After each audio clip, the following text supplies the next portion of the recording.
Chapter 8. Decision: The Mastery of Procrastination. The seventh step toward riches. Accurate analysis of over 25,000 men and women who had experienced failure disclosed the fact that lack of decision was near the head of the list of the 30 major causes of failure. This is no mere statement of theory, it is a fact. Procrastination, the opposite of decision, is a common enemy which practically every man must conquer. You'll have an opportunity to test your capacity to reach quick and definite decisions when you finish reading this book and are ready to begin putting into action the principles which it describes. Analysis of several hundred people who had accumulated fortunes well beyond the $1 million mark disclosed the fact that every one of them had the habit of reaching decisions promptly and of changing these decisions slowly, if and when they were changed. People who fail to accumulate money, without exception, have the habit of reaching decisions, if at all, very slowly, and of changing these decisions quickly and often. One of Henry Ford's most outstanding qualities is his habit of reaching decisions quickly and definitely and changing them slowly. This quality is so pronounced in Mr. Ford that it has given him the reputation of being obstinate. It was this quality which prompted Mr. Ford to continue to manufacture his famous Model T, the world's ugliest car, when all of his advisors and many of the purchasers of the car were urging him to change it. Perhaps Mr. Ford delayed too long in making the change, but the other side of the story is that Mr. Ford's firmness of decision yielded a huge fortune before the change in model became necessary. There is but little doubt that Mr. Ford's habit of definiteness of decision assumes the proportion of obstinacy, but this quality is preferable to slowness in reaching decisions and quickness in changing them. The majority of people who fail to accumulate money sufficient for their needs are generally easily influenced by the opinions of others. They permit the newspapers and gossiping neighbors to do their thinking for them. Opinions are the cheapest commodities on earth. Everyone has a flock of opinions ready to be wished upon anyone who will accept them. If you are influenced by opinions when you reach your decisions, you will not succeed in any undertaking, much less that of transmuting your own desire into money. If you're influenced by the opinions of others, you will have no desire of your own. Keep your own counsel when you begin to put into practice the principles described here by reaching your own decisions and following them. Take no one into your confidence except the members of your mastermind group, and be very sure in your selection of this group that you choose only those who will be in complete sympathy and harmony with your purpose. Close friends and relatives, while not meaning to do so, often handicap one through opinions and sometimes through ridicule, which is meant to be humorous. Thousands of men and women carry inferiority complexes with them all through life because some well-meaning but ignorant person destroyed their confidence through opinions or ridicule. You have a brain and mind of your own. Use it and reach your own decisions. If you need facts or information from other people to enable you to reach decisions, as you probably will in many instances, acquire these facts or secure the information you need quietly without disclosing your purpose. It is characteristic of people who have but a smattering or a veneer of knowledge to try to give the impression that they have much knowledge. Such people generally do too much talking and too little listening. Keep your eyes and ears wide open and your mouth closed if you wish to acquire the habit of prompt decision. Those who talk too much do little else. If you talk more than you listen, you not only deprive yourself of many opportunities to accumulate useful knowledge, but you also disclose your plans and purposes to people who will take great delight in defeating you because they envy you. Remember also that every time you open your mouth in the presence of a person who has an abundance of knowledge, you display to that person your exact stock of knowledge or your lack of it. Genuine wisdom is usually conspicuous through modesty and silence. Keep in mind the fact that every person with whom you associate is like yourself seeking the opportunity to accumulate money. If you talk about your plans too freely, you may be surprised when you learn that some other person has beaten you to your goal by putting into action ahead of you the plans of which you talked unwisely. Let one of your first decisions be to keep a closed mouth and open ears and eyes. As a reminder to yourself, follow this advice. It will be helpful if you copy the following epigram in large letters and place it where you will see it daily. Tell the world what you intend to do, but first show it. This is the equivalent of saying that deeds and not words are what count most. Freedom or death on a decision. The value of decisions depends upon the courage required to render them. The great decisions, which served as the foundation of civilization, were reached by assuming great risks, which often meant the possibility of death. Lincoln's decision to issue his famous Proclamation of Emancipation, which gave freedom to the colored people of America, was rendered with full understanding that this act would turn thousands of friends and political supporters against him. He knew, too, that the carrying out of this proclamation would mean death to thousands of men on the battlefield. In the end, it cost Lincoln his life. That required courage. Socrates' decision to drink the cup of poison rather than compromise in his personal belief was a decision of courage. It turned time ahead 1,000 years and gave to people then unborn the right to freedom of thought and of speech. The decision of General Robert E. Lee when he came to the parting of the way with the Union and took up the cause of the South was a decision of courage, for he well knew that it might cost him his own life, that it would surely cost the lives of others. But the greatest decision of all time, as far as any American citizen is concerned, was reached in Philadelphia on July 4, 1776, when 56 men signed their names to a document which they well knew would bring freedom to all Americans or leave every one of those 56 hanging from the gallows. You've heard of this famous document, but you may not have drawn from it the great lesson in personal achievement it so plainly taught. We all remember the date of this momentous decision, but few of us realize what courage that decision required. We remember our history as it was taught. We remember dates and the names of the men who fought. We remember Valley Forge and Yorktown. We remember George Washington and Lord Cornwallis. But we know little of the real forces back of these names, dates, and places. We know still less of the intangible power which ensured us freedom long before Washington's armies reached Yorktown. We read the history of the Revolution and falsely imagine that George Washington was the father of our country, that it was he who won our freedom, while the truth is, Washington was only an accessory after the fact, because victory for his armies had been ensured long before Lord Cornwallis surrendered. This is not intended to rob Washington of any of the glory he so richly merited. Its purpose, rather, is to give greater attention to the astounding power that was the real cause of his victory.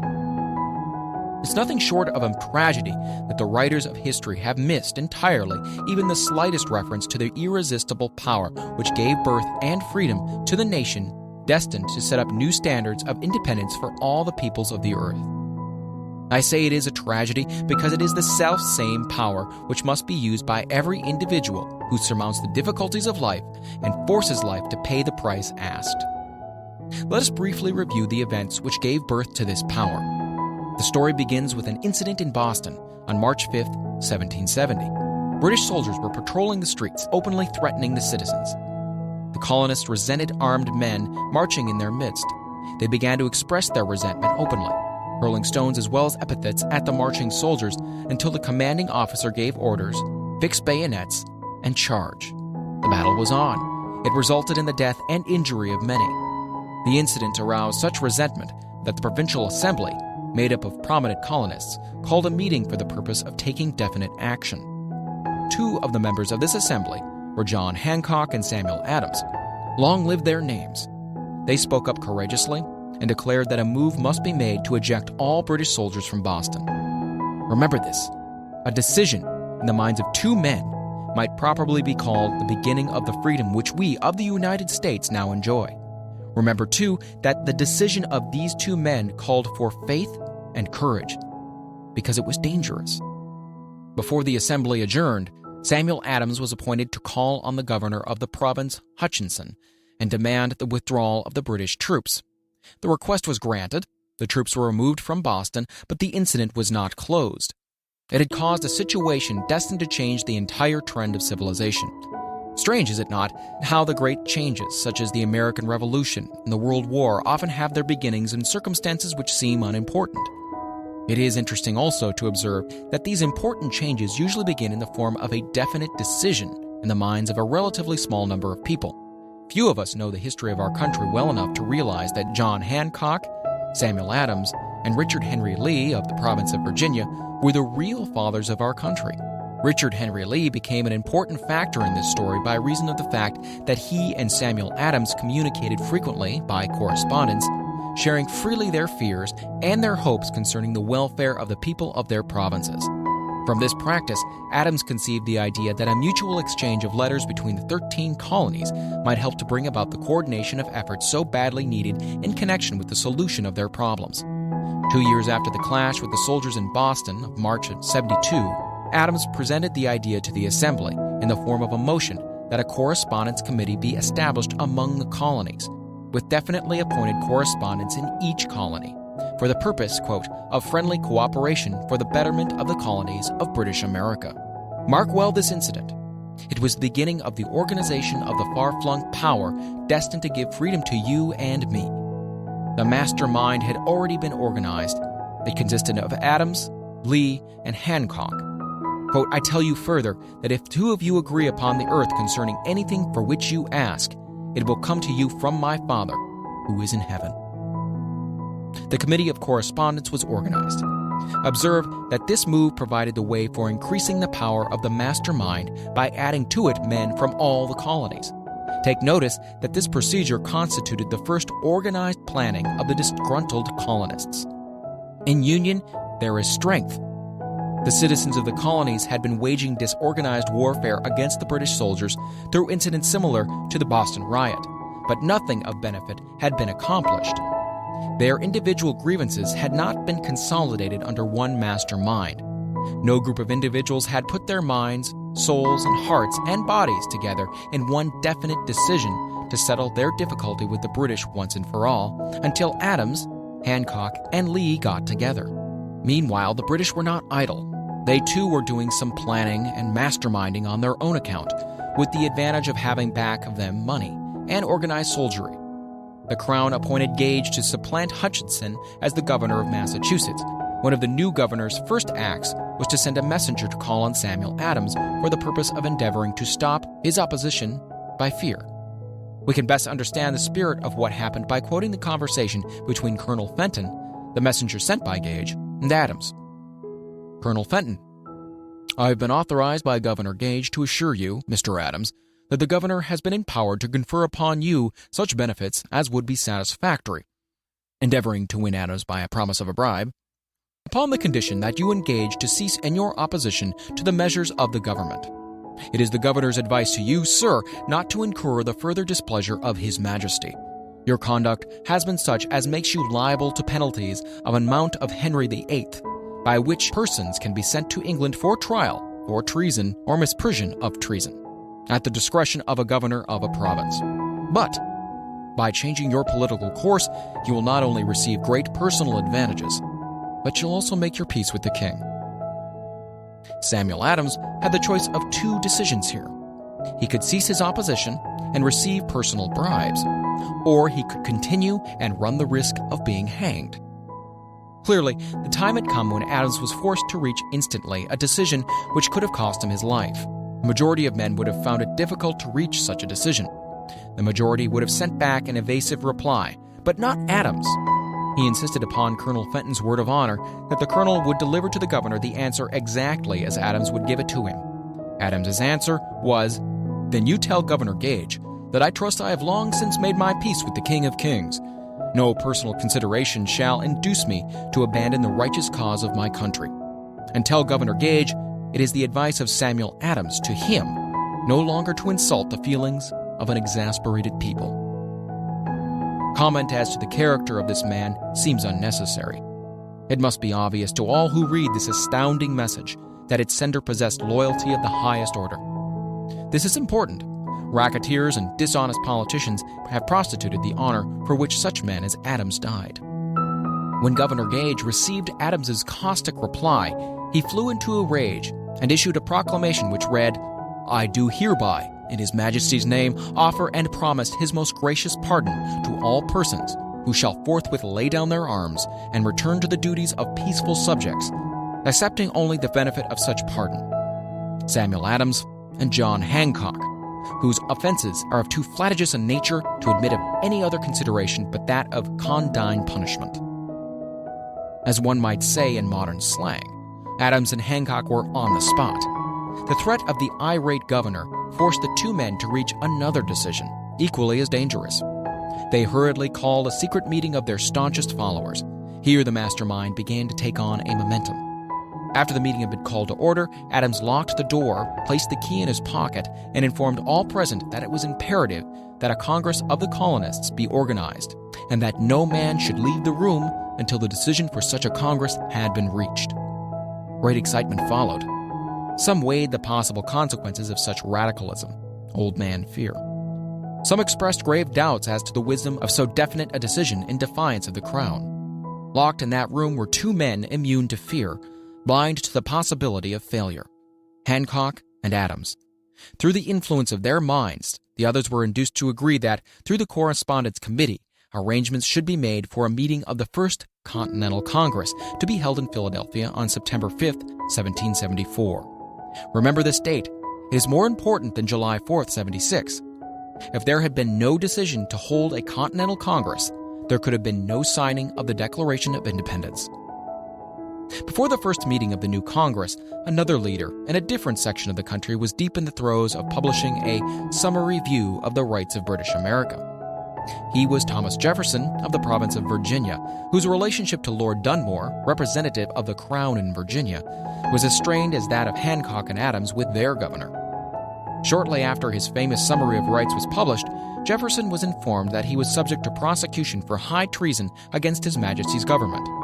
Inspired by the threat, one of Jefferson's colleagues, Patrick Henry, boldly spoke his mind, concluding his remarks with a sentence which shall remain forever a classic: "If this be treason, then make the most of it." It was such men as these who, without power, without authority, without military strength, without money, sat in solemn consideration of the destiny of the colonies. Beginning at the opening of the First Continental Congress and continuing at intervals for 2 years until on July 7, 1776, Richard Henry Lee arose, addressed the chair, and to the startled assembly made this motion: "Gentlemen, I make the motion that these united colonies are, and of right, ought to be free and independent states, that they be absolved from all allegiance to the British Crown, and that all political connection between them and the state of Great Britain is, and ought to be, totally dissolved." Lee's astounding motion was discussed fervently and at such length that he began to lose patience. Finally, after days of argument, he again took the floor and declared in a clear, firm voice, "Mr. President, we have discussed this issue for days. It is the only course for us to follow. Why then, sir, do we longer delay? Why still deliberate? Let this happy day give birth to an American republic. Let her arise not to devastate and to conquer, but to reestablish the reign of peace and of law. The eyes of Europe are fixed on us. She demands of us a living example of freedom that may exhibit a contrast in the felicity of the citizen to the ever-increasing tyranny." Before his motion was finally voted upon, Lee was called back to Virginia because of serious family illness. But before leaving, he placed his cause in the hands of his friend Thomas Jefferson, who promised to fight until favorable action was taken. Shortly thereafter, the president of the Congress, Hancock, appointed Jefferson as co-chairman of a committee to draw up a Declaration of Independence. Long and hard the committee labored on a document which would mean, when accepted by the Congress, that every man who signed it would be signing his own death warrant, should the colonies lose in the fight with Great Britain, which was sure to follow. The document was drawn, and on June 28th, the original draft was read before the Congress. For several days it was discussed, altered, and made ready. On July 4th, 1776, Thomas Jefferson stood before the Assembly and fearlessly read the most momentous decision ever placed upon paper.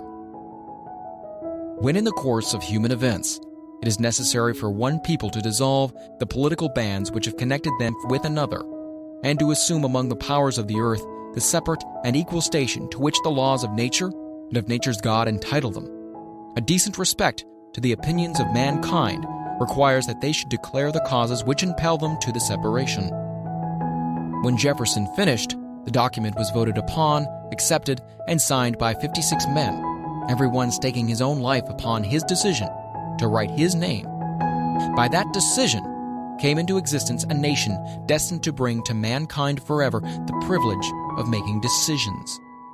By decisions made in a similar spirit of faith, and only by such decisions can men solve their personal problems and win for themselves high estates of material and spiritual wealth. Let us not forget this. Analyze the events which led to the Declaration of Independence and be convinced that this nation, which now holds a position of commanding respect and power among all nations of the world, was born of a decision, created by a mastermind consisting of 56 men.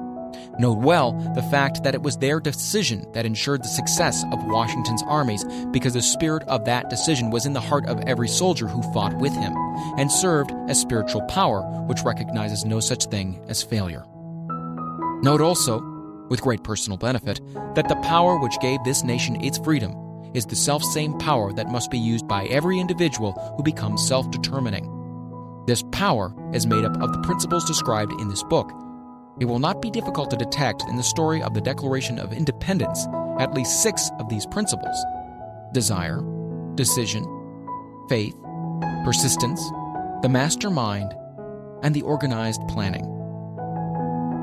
Throughout this philosophy will be found the suggestions that thought, backed by strong desire, has a tendency to transmute itself into its physical equivalent.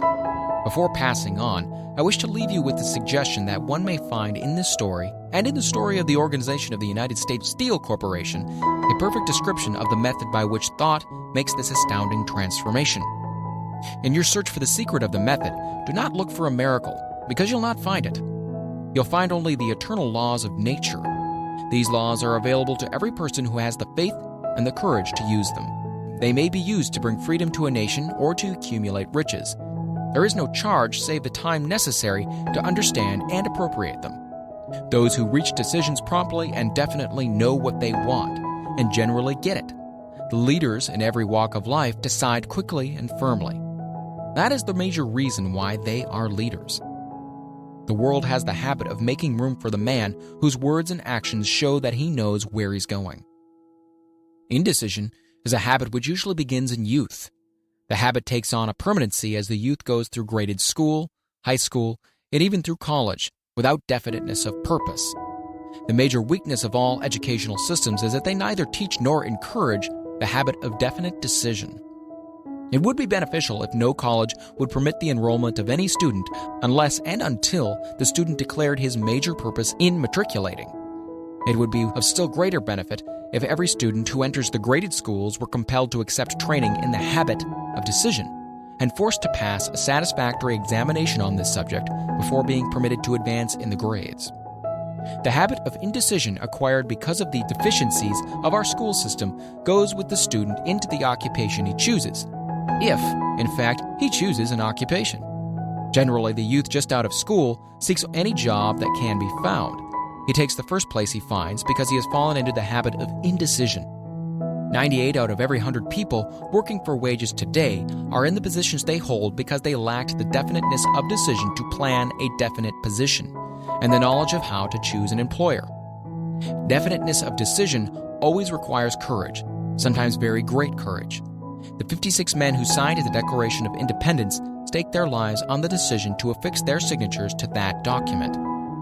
The person who reaches a definite decision to procure the particular job and make life pay the price he asks does not stake his life on that decision. He stakes his economic freedom. Financial independence, riches, desirable business, and professional positions are not within reach of the person who neglects or refuses to expect, plan, and demand these things. The person who desires riches in the same spirit that Samuel Adams desired freedom for the colonies is sure to accumulate wealth. In the chapter on organized planning, you'll find complete instructions for marketing every type of personal service. You'll also find detailed information on how to choose the employer you prefer and the particular job you desire. These instructions will be of no value to you unless you definitely decide to organize them into a plan of action.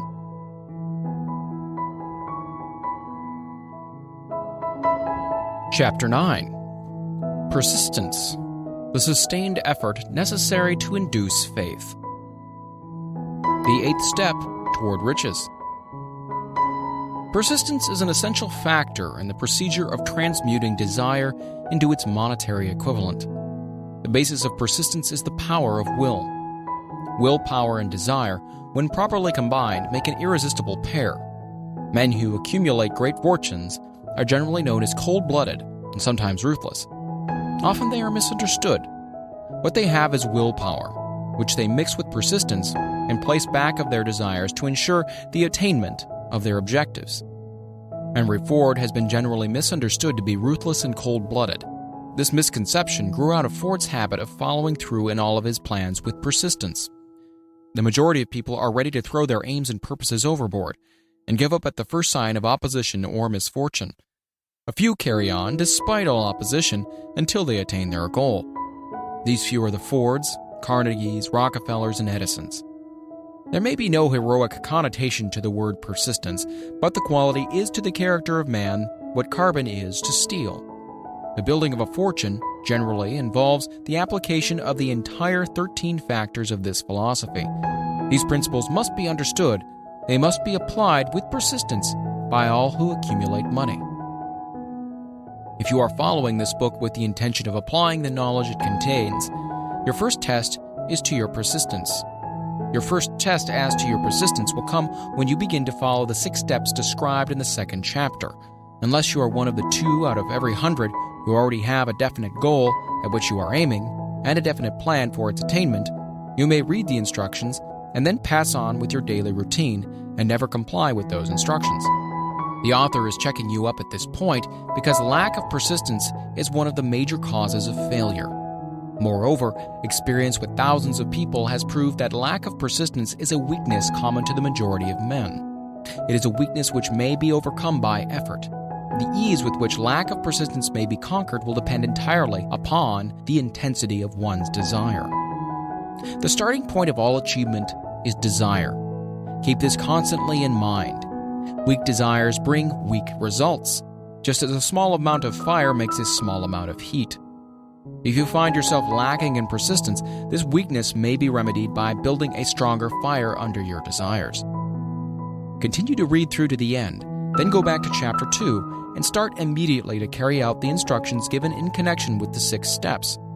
The eagerness with which you follow these instructions will indicate clearly how much or how little you'd really desire to accumulate money. If you find that you are indifferent, you may be sure that you have not yet acquired the money consciousness, which you must possess before you can be sure of accumulating a fortune.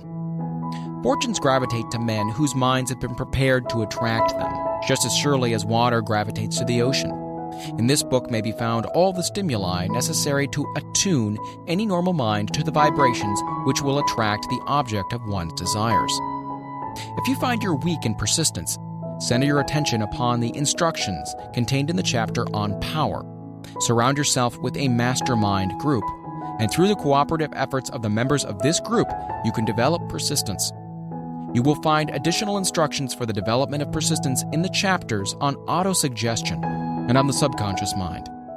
Follow the instructions outlined in these chapters until your habit nature hands over to your subconscious mind a clear picture of the object of your desire. From that point on, you will not be handicapped by a lack of persistence. Your subconscious mind works continuously while you're awake and while you're asleep. Spasmodic or occasional effort to apply the rules will be of no value to you. To get results, you must apply all of the rules until their application becomes a fixed habit with you. In no other way can you develop the necessary money consciousness. Poverty is attracted to the one whose mind is favorable to it, as money is attracted to him whose mind has been deliberately prepared to attract it, and through the same laws. Poverty consciousness will voluntarily seize the mind which is not occupied with the money consciousness. A poverty consciousness develops without conscious application of habits favorable to it. The money consciousness must be created to order, unless one is born with such a consciousness. Catch the full significance of the statements in the preceding paragraph, and you will understand the importance of persistence in the accumulation of a fortune. Without persistence, you will be defeated, even before you start. With persistence, you will win. If you have ever experienced a nightmare, you'll realize the value of persistence. You're lying in bed, half awake, with a feeling that you're about to smother.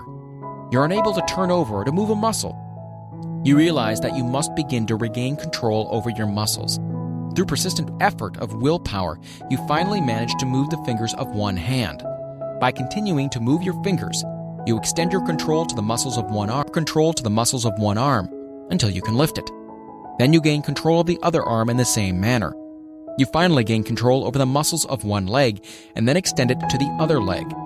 Then, with one supreme effort of will, you regain complete control over your muscular system and snap out of your nightmare. The trick has been turned step by step. You may find it necessary to snap out of your mental inertia through a similar procedure, moving slowly at first, then increasing your speed until you gain complete control over your will. Be persistent no matter how slowly you may at first have to move. With persistence will come success. If you select your mastermind group with care, you'll have in it at least one person who will aid you in the development of persistence. Some men who have accumulated great fortunes did so because of necessity. They developed the habit of persistence because they were so closely driven by circumstances that they had to become persistent. There's no substitute for persistence. It cannot be supplanted by any other quality. Remember this, and it will hearten you in the beginning when the going may seem difficult and slow. Those who have cultivated the habit of persistence seem to enjoy insurance against failure. No matter how many times they're defeated, they finally arrive up toward the top of the ladder. Sometimes it appears that there is a hidden guide whose duty is to test men through all sorts of discouraging experiences. Those who pick themselves up after defeat and keep on trying arrive, and the world cries, "Bravo, I knew you could do it." The hidden guide lets no one enjoy great achievement without passing the persistence test. Those who can't take it simply can't make the grade. Those who can take it are bountifully rewarded for their persistence. They receive as their compensation whatever goal they're pursuing. This is not all. They receive something infinitely more important than material compensation: the knowledge that every failure brings with it the seed of an equivalent advantage. There are exceptions to this rule. A few people know from experience the soundness of persistence. They are the ones who have not accepted defeat as being anything more than temporary. They are the ones whose desires are so persistently applied that defeat is finally changed into victory. We who stand on the sidelines of life see the overwhelmingly large number who go down in defeat, never to rise again. We see the few who take the punishment of defeat as an urge to greater effort. These fortunately never learn to accept life's reverse gear. But what we do not see, what most of us never suspect of existing, is the silent but irresistible power which comes to the rescue of those who fight on in the face of discouragement. If we speak of this power at all, we call it persistence, and let it go at that. One thing we all know: if one does not possess persistence, one does not achieve noteworthy success in any calling. As these lines are being written, I look up from my work and see before me, less than a block away, the great mysterious Broadway, the graveyard of dead hopes, and the front porch of opportunity. From all over the world, people have come to Broadway, seeking fame, fortune, power, love, or whatever it is that human beings call success. Once in a great while, someone steps out from the long procession of seekers, and the world hears that another person has mastered Broadway. But Broadway is not easily nor quickly conquered. She acknowledges talent, recognizes genius, pays off in money only after one has refused to quit. Then we know he has discovered the secret of how to conquer Broadway.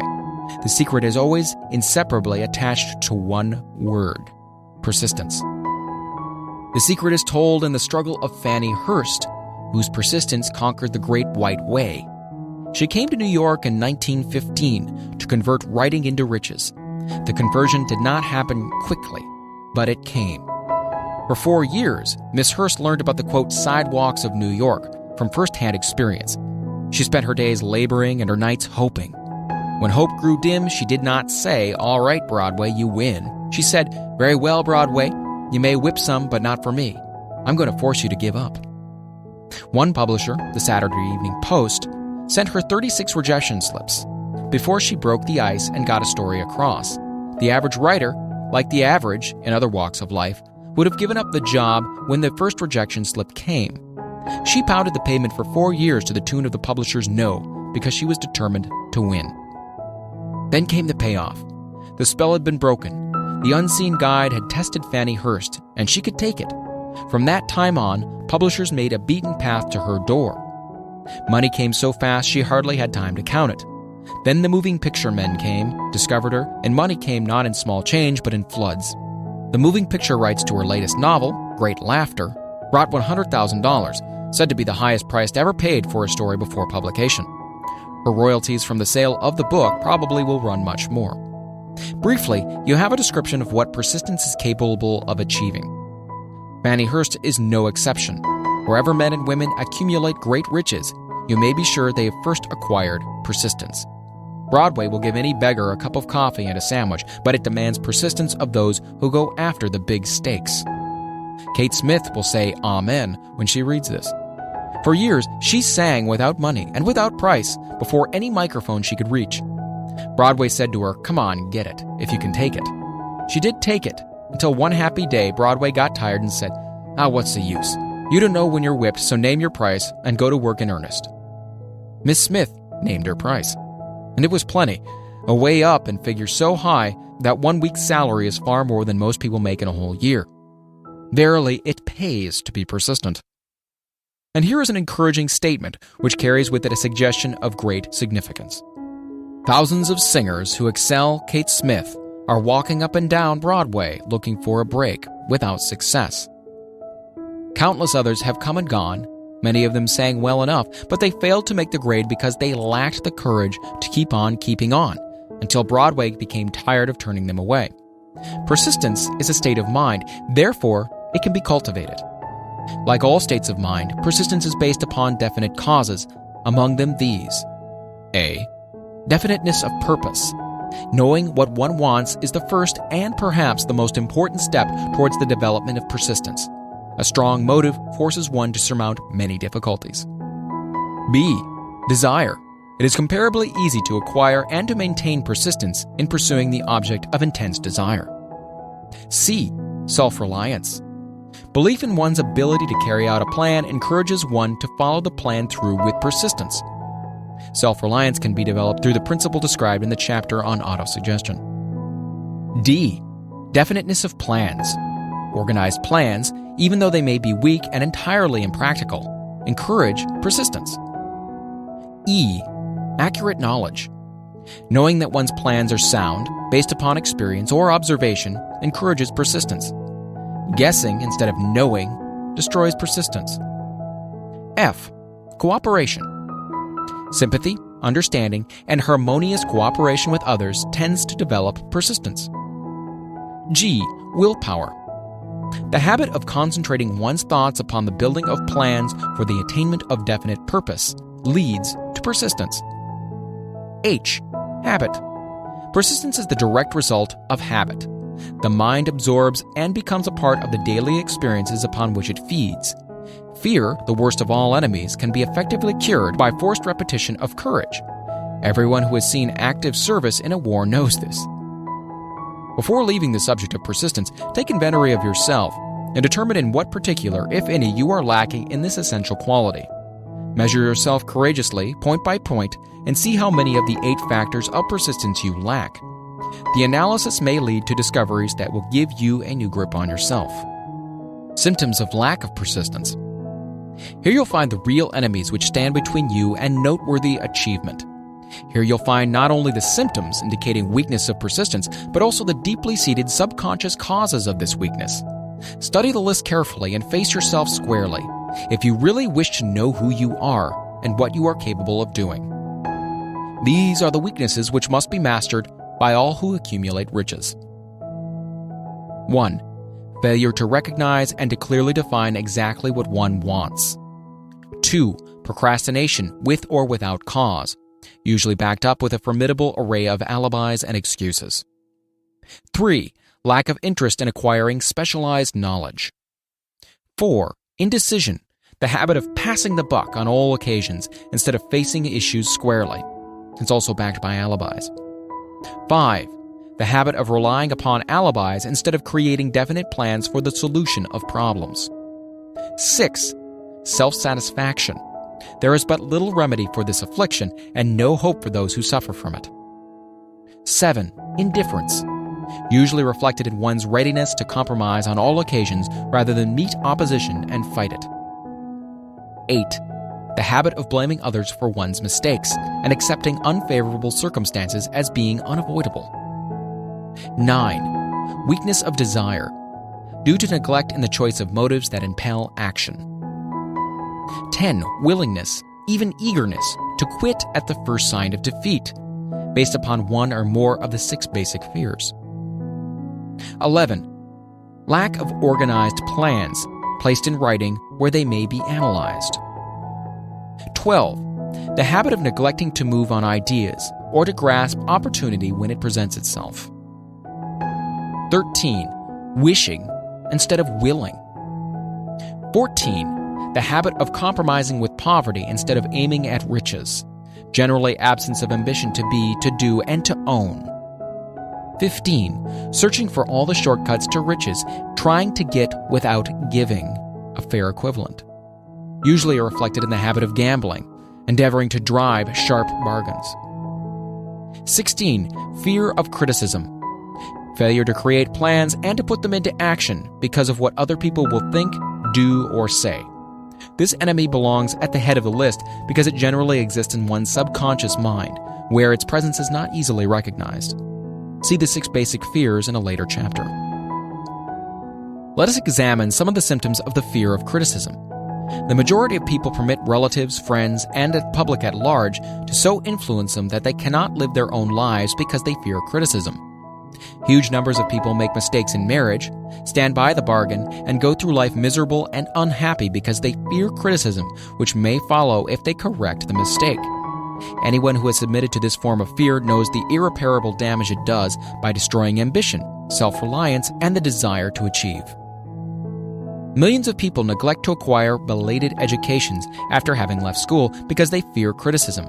Countless numbers of men and women, both young and old, permit relatives to wreck their lives in the name of duty because they fear criticism. Duty does not require any person to submit to the destruction of his personal ambitions and the right to live his own life in his own way.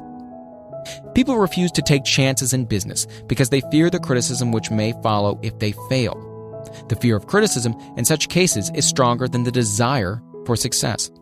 Too many people refuse to set high goals for themselves or even neglect selecting a career because they fear the criticism of relatives and friends, quote-unquote, who may say, "Don't aim so high. People think you're crazy." When Andrew Carnegie suggested that I devote 20 years to the organization of a philosophy of individual achievement, my first impulse of thought was fear of what people might say. The suggestion set up a goal for me, far out of proportion to any I had ever conceived. As quick as a flash, my mind began to create alibis and excuses, all of them traceable to the inherent fear of criticism. Something inside of me said, "You can't do it. The job is too big and requires too much time. What will your relatives think of you? How you will earn a living? No one has ever organized a philosophy of success. What right have you to believe you can do it? Who are you anyway to aim so high? Remember your humble birth. What do you know about philosophy? People will think you're crazy," and they did.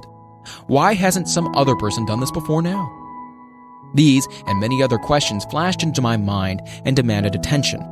It seemed as if the whole world had suddenly turned its attention to me with the purpose of ridiculing me into giving up all desire to carry out Mr. Carnegie's suggestion. I had a fine opportunity then and there to kill off ambition before it gained control of me. Later in life, after having analyzed thousands of people, I discovered that most ideas are stillborn and need the breath of life injected into them through definite plans of immediate action. The time to nurse an idea is at the time of its birth. Every minute it lives gives it a better chance of surviving. The fear of criticism is at the bottom of the destruction of most ideas which never reach the planning and action stage. Many people believe that material success is the result of favorable breaks. There's an element of ground for the belief, but those depending entirely upon luck are nearly always disappointed because they overlook another important factor which must be present before one can be sure of success. It is the knowledge with which favorable breaks can be made to order. During the Depression, W.C. Fields, the comedian, lost all of his money and found himself without income, without a job, and his means of earning a living, vaudeville, which no longer existed. Moreover, he was past 60 when many men considered themselves old. He was so eager to stage a comeback that he offered to work without pay in a new field, movies. In addition to his other troubles, he fell and injured his neck. To many, that would have been the place to give up and quit. But Fields was persistent. He knew that if he carried on, he would get the breaks sooner or later. And he did get them, but not by chance. Marie Dressler found herself down and out, with her money gone, with no job, when she was about 60. She too went after the breaks and got them. Her persistence brought on astounding triumph late in life, long beyond the age when most men and women are done with ambition to achieve. Eddie Cantor lost his money in the 1921 stock crash, but he still had his persistence and his courage. With these plus 2 prominent eyes, he exploited himself back into the income of $10,000 a week. Verily, if one has persistence, one can get along very well without many other qualities. The only break anyone can afford to rely upon is a self-made break. These come through the application of persistence. The starting point is definiteness of purpose. Examine the first 100 people you meet. Ask them what they want most in life, and 98 of them will not be able to tell you. If you press them for an answer, some will say security. Many will say money. A few will say happiness, others will say fame and power, and still others will say social recognition, ease in living, ability to sing, dance, or write. None of them will be able to define these terms or give the slightest indication of a plan by which they hope to attain these vaguely expressed wishes. Riches do not respond to wishes. They respond only to definite plans, backed by definite desires through constant persistence. How to develop persistence? There are 4 simple steps which lead to the habit of persistence. They call for no great amount of intelligence, no particular amount of education, and but little time or effort. The necessary steps are: 1. A definite purpose backed by a burning desire for its fulfillment. 2. A definite plan expressed in continuous action. 3. A mind closed tightly against all negative and discouraging influence, including negative suggestions of relatives, friends, and acquaintances. 4. A friendly alliance with one or more persons who will encourage one to follow through with both plan and purpose. These 4 steps are essential for success in all walks of life. The entire purpose of the 13 principles of this philosophy is to enable one to take these 4 steps as a matter of habit. These are the steps by which one may control one's economic destiny. They are the steps that lead to freedom and independence of thought. They are the steps that lead to riches in small or great quantities. They lead the way to power, fame, and worldly recognition. They are the 4 steps which guarantee favorable breaks. They are the steps that convert dreams into physical realities. They lead also to the mastery of fear, discouragement, indifference. There is a magnificent reward for all who learn to take these 4 steps. It is the privilege of writing one's own ticket and of making life yield whatever price is asked. I have no way of knowing the facts, but I venture to conjecture that Mrs. Wallace Simpson's great love for a man was not accidental, nor the result of favorable breaks alone. There was a burning desire and careful searching at every step of the way. Her first duty was to love. What is the greatest thing on earth? The master called it love, not man, made rules. Criticism, bitterness, slander, or political marriages. But love. The master called it love, not man-made rules, criticism, bitterness, slander, or political marriages, but love. She knew what she wanted, not after she met the Prince of Wales, but long before that. Twice when she had failed to find it, she had the courage to continue her search. To thine own self be true, and it must follow, as the night the day, thou canst not be false to any man. Her rise from obscurity was of the slow, progressive, persistent order, but it was sure. She triumphed over unbelievably long odds, and no matter who you are or what you may think of Wallace Simpson or the king who gave up his crown for her love, she is an astounding example of applied persistence, an instructor on the rules of self-determination from whom the entire world might profitably take lessons. When you think of Wallace Simpson, think of one who knew what she wanted and shook the greatest empire on earth to get it. Women who complain that this is a man's world, that women do not have an equal chance to win, owe it to themselves to study carefully the life of this unusual woman who, at an age which most women consider old, captured the affection of the most desirable bachelor in the entire world. And what of King Edward? What lesson may we learn from his part in the world's greatest drama of recent times? Did he pay too high a price for the affection of the woman of his choice? Surely no one but he can give the correct answer. The rest of us can only conjecture. This much we know: the king came into the world without his own consent. He was born to great riches without requesting them. He was persistently sought in marriage, Politicians and statesmen throughout Europe tossed dowagers and princesses at his feet. Because he was the firstborn of his parents, he inherited a crown, which he did not seek and perhaps did not desire. For more than 40 years, he was not a free agent, could not live his life in his own way, but had little privacy, and finally assumed duties inflicted upon him when he ascended the throne. Some will say, with all these blessings, King Edward should have found peace of mind, contentment, and joy of living. The truth is that back of all the privileges of a crown, all the money, the fame, and the power inherited by King Edward, there was an emptiness which could be filled only by love. His greatest desire was for love. Long before he met Wallace Simpson, he doubtless felt this great universal emotion tugging at the strings of his heart, beating upon the door of his soul, and crying out for expression.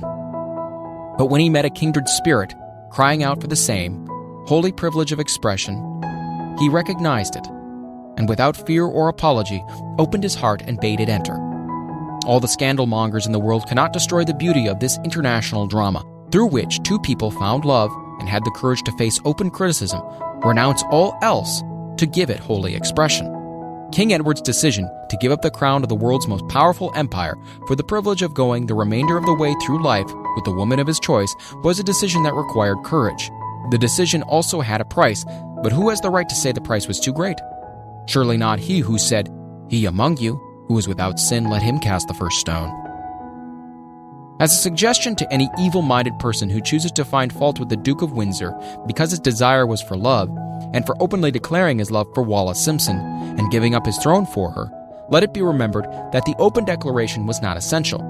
He could have followed the custom of clandestine liaison which has prevailed in Europe for centuries, without giving up either his throne or the woman of his choice, and there would have been no complaint from either church or laity. But this unusual man was built of sterner stuff. His love was clean, it was deep and sincere. It represented one thing which above all else he truly desired. Therefore, he took what he wanted and paid the price demanded. If Europe had been blessed with more rulers with the human heart and the traits of honesty of ex-King Edward for the past century, that unfortunate hemisphere, now seething with greed, hate, lust, political connivance, and threats of war, would have a different and a better story to tell. A story of which love, and not hate, would rule. In the words of Stuart Austin Weir, we raise our cup and drink this toast to ex-King Edward and Wallace Simpson. Blessed is the man who has come to know that our muted thoughts are our sweetest thoughts. Blessed is the man who, from the blackest depths, can see the luminous figure of love, and seeing, sing, and singing say, "Sweeter far than uttered lays are the thoughts I have of you." In these words would we pay tribute to the people who, more than all others of modern times, have been the victims of criticism and the recipients of abuse, because they found life's greatest treasure and claimed it. Mrs. Simpson read and approved this analysis. Most of the world will applaud the Duke of Windsor and Wallace Simpson because of their persistence in searching until they found life's greatest reward. All of us can profit by following their example in our own search for which we demand of life. What mystical power gives to men of persistence the capacity to master difficulties? Does the quality of persistence set up in one's mind some form of spiritual, mental, or chemical activity which gives one access to supernatural forces? Does infinite intelligence throw itself on the side of the person who still fights on after the battle has been lost, with the whole world on the opposing side? These and many other similar questions have arisen in my mind as I observed men like Henry Ford, who started at scratch and built an industrial empire of huge proportions, with little else in the way of a beginning but persistence. Or Thomas Edison, who, with less than 3 months of schooling, became the world's leading inventor and converted persistence into the talking machine, the moving picture machine, and the incandescent light, to say nothing of 100 or other useful inventions. I had the happy privilege of analyzing both Mr. Edison and Mr. Ford year by year over a long period of years, and therefore the opportunity to study them at close range. So I speak from actual knowledge when I say I find no quality save persistence in either of them that even remotely suggested the major source of their stupendous achievements. As one makes an impartial study of the prophets, philosophers, miracle men, and religious leaders of the past, one is drawn to the inevitable conclusion that persistence, concentration of effort, and definiteness of purpose were the major sources of their achievements. Consider, for example, the strange and fascinating story of Muhammad. Analyze his life, compare him with the men of achievement in his modern age of industry and finance, and observe how they have one outstanding trait in common: persistence. If you are keenly interested in studying the strange power which gives potency to persistence, read a biography of Muhammad, especially the one by Asad Bey. This brief review of that book by Thomas Sugro in the Herald Tribune will provide a preview of the rare treat in store for those who take the time to read the entire story of one of the most astounding examples of the power of persistence known to civilization. The Last Great Prophet, reviewed by Thomas Sugro. Muhammad was a prophet, but he never performed a miracle. He was not a mystic. He had no formal schooling. He did not begin his mission until he was 40. When he announced that he was the messenger of God bringing word of the true religion, he was ridiculed and labeled a lunatic. Children tripped him and women threw filth upon him. He was banished from his native city, Mecca, and his followers were stripped of all their worldly goods and sent into the desert after him. When he had been preaching 10 years, he had nothing to show for it but banishment, poverty, and ridicule. Yet before another 10 years had passed, he was a dictator of all Arabia, ruler of Mecca, and the head of a new world religion which was to sweep to the Danube and the Pyrenees before exhausting the impetus he gave it. That impetus was threefold: the power of words, the efficacy of prayer, and man's kinship with God. His career never made sense. Muhammad was born to impoverished members of a leading family of Mecca. Because Mecca, the crossroads of the world, home of the magic stone called the Kaaba, great city of trade and the center of trade routes, was unsanitary, its children were sent to be raised in the desert by Bedouins. Muhammad was thus nurtured, drawing strength and health from the milk of nomad, vicarious mothers. He tended sheep and soon hired out to a rich widow as leader of her caravans. He traveled to all parts of the Eastern world, talked with many men of diverse beliefs, and observed the decline of Christianity into warring sects. When he was 28, Khadijah, the widow, looked upon him with favor and married him. Her father would have objected to such a marriage, so she got him drunk and held him up while he gave paternal blessing. For the next 12 years, Muhammad lived as a rich and respected and very shrewd trader. Then he took to wandering in the desert, and one day he returned with the first verse of the Quran and told Khadijah that the archangel Gabriel had appeared to him and said he was the messenger of God. The Quran, the revealed word of God, was the closest thing to a miracle in Muhammad's life. He had not been a poet, he had no gift of words. Yet the verses of the Quran, as he received them and recited them to the faithful, were better than any verses which the professional poets of the tribes could produce. This to the Arabs was a miracle. To them, the gift of words was the greatest gift. The poet was all wonderful. In addition, the Quran said that all men were equal before God, that the world should be a democratic state, Islam. It was this political heresy, plus Muhammad's desire to destroy all the 360 idols in the courtyard of the Kaaba, which brought about his banishment. The idols brought the desert tribes to Mecca, and that meant trade. So the businessmen of Mecca, the capitalists, of which he had been one, set upon Muhammad. Then he retreated to the desert and demanded sovereignty over the world. The rise of Islam began. Out of the desert came a flame which would not be extinguished, a democratic army fighting as a unit and prepared to die without wincing. Muhammad had invited the Jews and Christians to join him, for he was not building a new religion. He was calling all who believed in one God to join in one single faith. If the Jews and Christians had accepted his invitation, Islam would have conquered the world. They didn't. They would not even accept Muhammad's innovation of humane warfare. When the armies of the Prophet entered Jerusalem, not a single person was killed because of his faith. When the Crusaders entered the city centuries later, not a Muslim man, woman, or child was spared. But the Christians did accept one Muslim idea: the place of learning, the university. Chapter 10. Power of the Mastermind, the Driving Force. The 9th Step Toward Riches. Power is essential for success in the accumulation of money. Plans are inert and useless without sufficient power to translate them into action. This chapter will describe the method by which an individual may attain and apply power. Power may be defined as organized and intelligently directed knowledge. Power, as the term is here used, refers to organized effort, sufficient to enable an individual to transmute desire into its monetary equivalent. Organized effort is produced through the coordination of effort of two people or more who work toward a definite end in the spirit of harmony. Power is required for the accumulation of money. Power is necessary for the retention of money after it has been accumulated. Let us ascertain how power may be acquired. If power is organized knowledge, let us examine the sources of knowledge. A. Infinite intelligence. This source of knowledge may be contacted through the procedure described in another chapter with the aid of creative imagination. B. Accumulated experience. The accumulated experience of man, or that portion of which it has been organized and recorded, may be found in any well-equipped public library. An important part of this accumulated experience is taught in public schools and colleges where it has been classified and organized. C. Experiment and research. In the field of science, and in practically every other walk of life, men are gathering, classifying, and organizing new facts daily. This is the source of which one must turn when knowledge is not available through accumulated experience. Here, too, the creative imagination must often be used. Knowledge may be acquired from any of the foregoing sources. It may be converted into power by organizing it into definite plans and by expressing those plans in terms of action.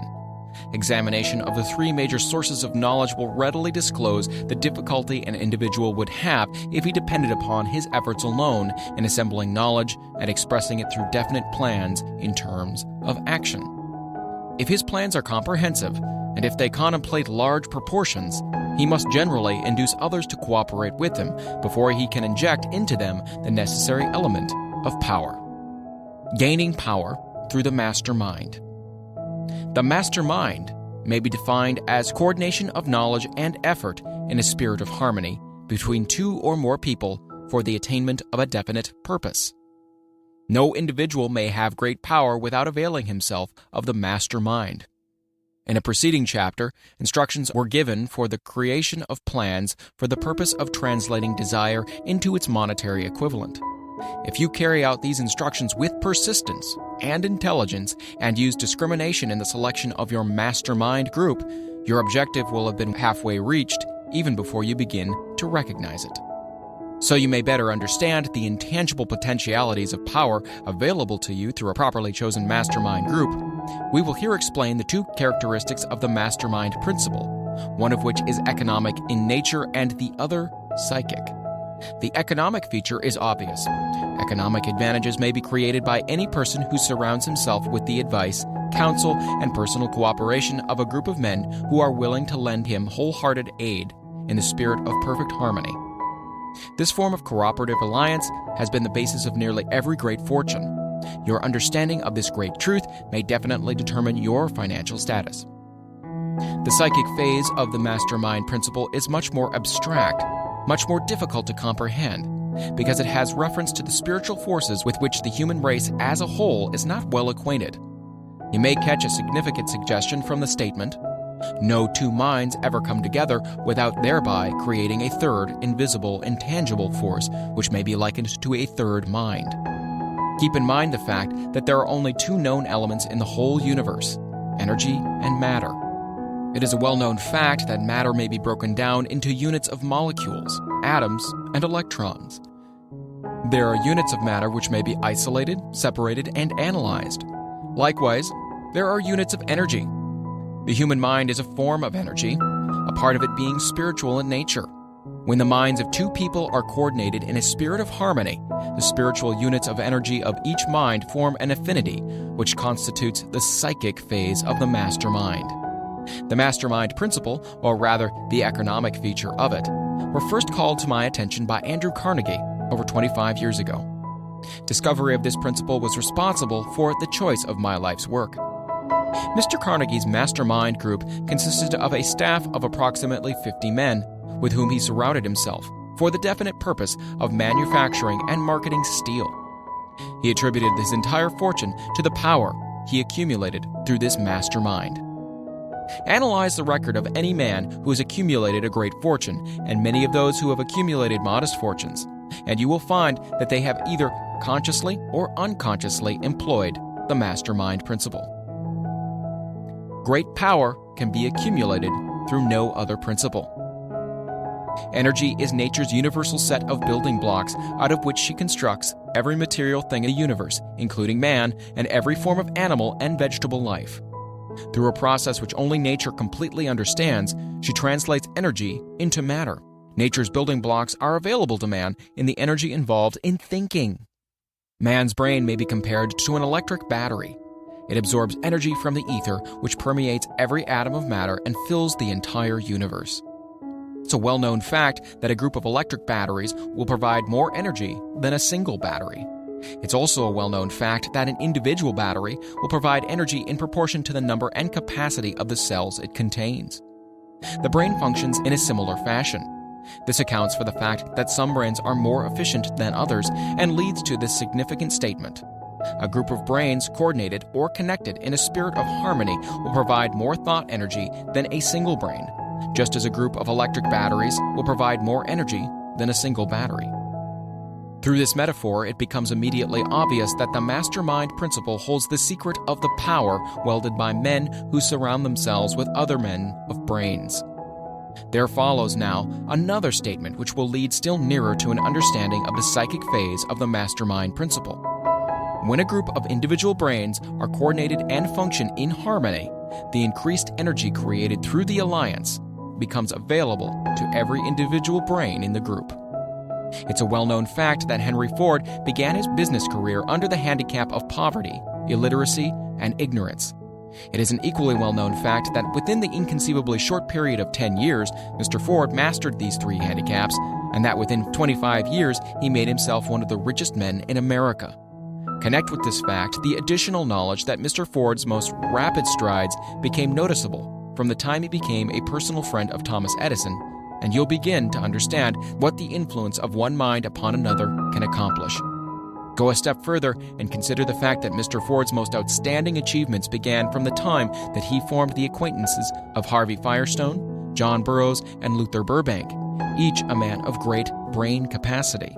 And you'll have further evidence that power may be produced through friendly alliance of minds.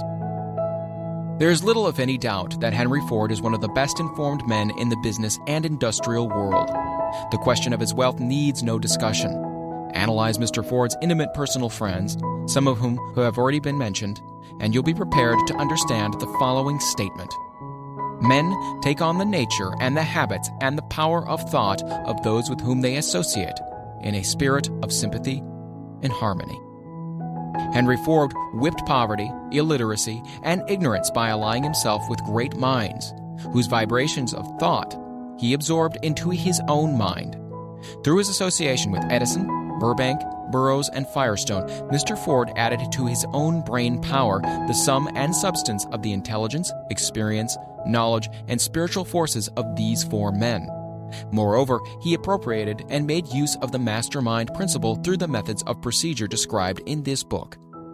This principle is available to you. We have already mentioned Mahatma Gandhi.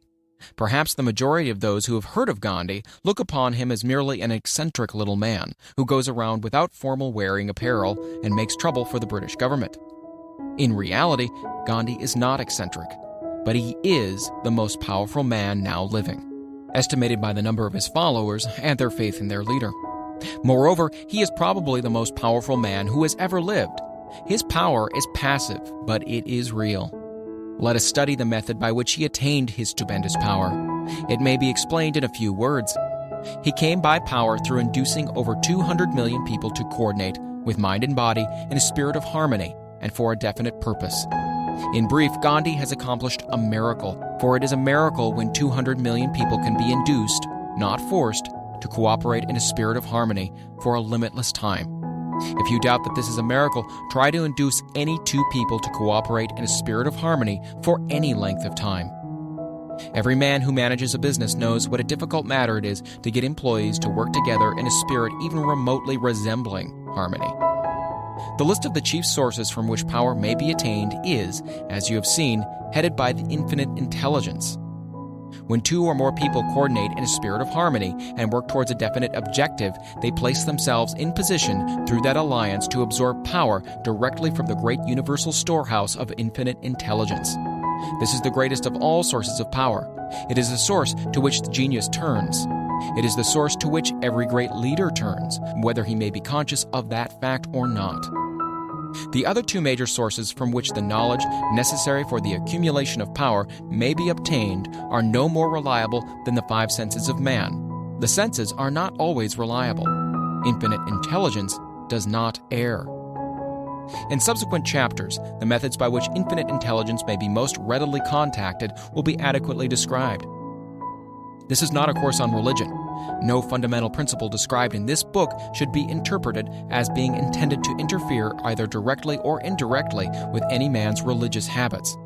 This book has been confined exclusively to instructing the reader how to transmute the definite purpose of desire for money into its monetary equivalent. Read, think, and meditate as you read. Soon, the entire subject will unfold, and you will see it in perspective. You are now seeing the detail of the individual chapters. Money is as shy and elusive as the old-time maiden. It must be wooed and won by methods not unlike those used by a determined lover in pursuit of the girl of his choice. And coincidental as it is, the power used in the wooing of money is not greatly different from that used in wooing a maiden. That power, when successfully used in the pursuit of money, must be mixed with faith. It must be mixed with desire. It must be mixed with persistence. It must be applied through a plan, and that plan must be set into action. When money comes in quantities known as the big money, it flows to the one who accumulates it as easily as water flows downhill. There exists a great unseen stream of power, which may be compared to a river, except that one side flows in one direction, carrying all who get into that side of the stream onward and upward to wealth, and the other side flows in the opposite direction, carrying all who are unfortunate enough to get into it, and not able to extricate themselves from it, downward, to misery and poverty. Every man who has accumulated a great fortune has recognized the existence of this stream of life. It consists of one's thinking process. The positive emotions of thought form the side of the stream which carries one to fortune. The negative emotions form the side which carries one down to poverty. This carries a thought of stupendous importance to the person who is following this book with the object of accumulating a fortune. If you are on the side of the stream of power which leads to poverty, this may serve as an oar by which you may propel yourself over into the other side of the stream. It could serve you only through application and use. Merely reading and passing judgment on it, either one way or another, will in no way benefit you. Some people undergo the experience of alternating between the positive and negative sides of the stream, being at times on the positive side and at times on the negative side. The Wall Street crash of '29 swept millions of people from the positive to the negative side of the stream. These millions are struggling, some of them in desperation and fear, to get back to the positive side of the stream. This book was written especially for these millions. Poverty and riches often change places. The crash taught the world this truth, although the world will not long remember the lesson. Poverty may, and generally does, voluntarily take the place of riches. When riches take the place of poverty, the change is usually brought out through well-conceived and carefully executed plans. Poverty needs no plan. It needs no one to aid it because it's bold and ruthless. Riches are shy and timid. They have to be attracted. Anybody can wish for riches, and most people do, but only a few know that a definite plan plus a burning desire for wealth are the only dependable means of accumulating wealth. Chapter 11. The Mystery of Sex, Transmutation. The 10th step toward riches. The meaning of the word transmute is, in simple language, the changing or transferring of one element or form of energy into another. The emotion of sex brings into being a state of mind. Because of ignorance on the subject, this state of mind is generally associated with the physical, and because of improper influences to which most people have been suggested in acquiring knowledge of sex, things essentially physical have highly biased the mind. The emotion of sex has back of it the possibility of three constructive potentialities. They are 1. The perpetuation of mankind. 2. The maintenance of health. As a therapeutic agency, it has no equal. 3. The transformation of mediocrity into genius through transmutation. Sex transmutation is simple and easily explained. It means the switching of the mind from thoughts of physical expression to thoughts of some other nature. Sex desire is the most powerful of human desires. When driven by this desire, men develop keenness of imagination, courage, willpower, persistence, and creative ability unknown to them at other times. So strong and impelling is the desire for sexual contact that men freely run the risk of life and reputation to indulge it. When harnessed and redirected along other lines, this motivating force maintains all of its attributes of keenness of imagination, courage, etc., which may be used as powerful creative forces in literature, art, or in any other profession or calling, including, of course, the accumulation of riches. The transmutation of sex energy calls for the exercise of willpower, to be sure, but the reward is worth the effort. The desire for sexual expression is inborn and natural. The desire cannot and should not be submerged or eliminated, but it should be given an outlet through forms of expression which enrich the body, mind, and spirit of man.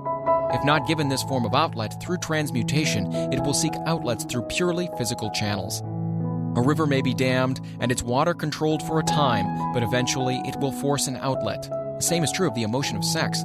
It may be submerged and controlled for a time, but its very nature causes it to be ever-seeking means of expression. If it is not transmuted into some creative effort, it'll find a less worthy outlet. Fortunate indeed is the person who has discovered how to give sex emotion an outlet through some form of creative effort, for he has, by that discovery, lifted himself to the state of a genius. Scientific research has disclosed these significant facts. 1. The men of greatest achievement are men with highly developed sex natures, men who have learned the art of sex transmutation. 2. The men who have accumulated great fortunes and achieved outstanding recognition in literature, art, industry, architecture, and the professions were motivated by the influence of a woman. The research from which these astounding discoveries were made went back through the pages of biography and history for more than 2,000 years. Wherever there was evidence available in connection with the lives of men and women of great achievement, it indicated most convincingly that they had possessed highly developed sex natures. The emotion of sex is an irresistible force against which there can be no such opposition as an immovable body. When driven by this emotion, men become gifted with the superpower for action.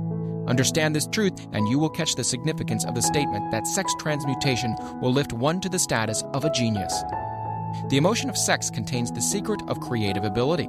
Destroy the sex glands, whether in man or beast, and you have removed the major source of action.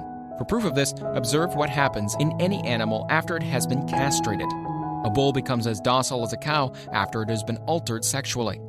Sex alteration takes out of the male, whether man or beast, all the fight that he has in him. Sex alteration of the female has the same effect. The 10 mind stimuli. The human mind responds to stimuli through which it may be keyed up to high rates of vibration, known as enthusiasm, creative imagination, intense desire, etc. The stimuli to which the mind responds most freely are: 1. The desire for sex expression. 2. Love. 3. A burning desire for fame, power, or financial gain. Money. 4. Music. 5. Friendship between either those of the same sex or those of the opposite sex. 6. A mastermind alliance based upon the harmony of 2 or more people who ally themselves for spiritual or temporal advancement. 7. Mutual suffering such as that experienced by people who are persecuted. 8. Autosuggestion. 9. Fear. 10. Narcotics and alcohol. The desire for sex expression comes at the head of the list of stimuli, which most effectively step up the vibrations of the mind and start the wheels of physical action. 8 of these stimuli are natural and constructive. 2 are destructive. The list is here presented for the purpose of enabling you to make a comparative study of the major sources of mind stimulation. From this study, it will be readily seen that the emotion of sex is, by great odds, the most intense and powerful of all mind stimuli. This comparison is necessary as a foundation for proof of the statement that transmutation of sex energy may lift one to the status of a genius. Let us find out what constitutes a genius. Some wiseacre has said that a genius is a man who wears long hair, eats queer food, lives alone, and serves as a target for the joke makers. A better definition of a genius is a man who has discovered how to increase the vibrations of thought to the point where he can freely communicate with sources of knowledge not available through the ordinary rate of vibration of thought. The person who thinks will want to ask some questions concerning this definition of genius. The first question will be, how may one communicate with sources of knowledge which are not available through the ordinary rate of vibration of thought? The next question will be, are there known sources of knowledge which are available only to the genii? And if so, what are these sources, and exactly how may they be reached? We shall offer proof of the soundness of some of the more important statements made in this book, or at least we will offer evidence through which you may secure your own proof through experimentation, and in doing so, we shall answer both of these questions. Genius is developed through the sixth sense. The reality of a sixth sense has been fairly well established. This sixth sense is creative imagination. The faculty of creative imagination is one which the majority of people never use during an entire lifetime, and if used at all, it usually happens by mere accident. A relatively small number of people use, with deliberation and purpose, afterthought, the faculty of creative imagination. Those who use this faculty voluntarily and with understanding of its functions are genii. The faculty of creative imagination is the direct link between the finite mind of man and infinite intelligence. Also called revelations, referred to in the realm of religion, and all discoveries of basic or new principles in the field of invention take place through the faculty of creative imagination. When ideas or concepts flash into one's mind through what is popularly called a hunch, they come from one or more of the following sources.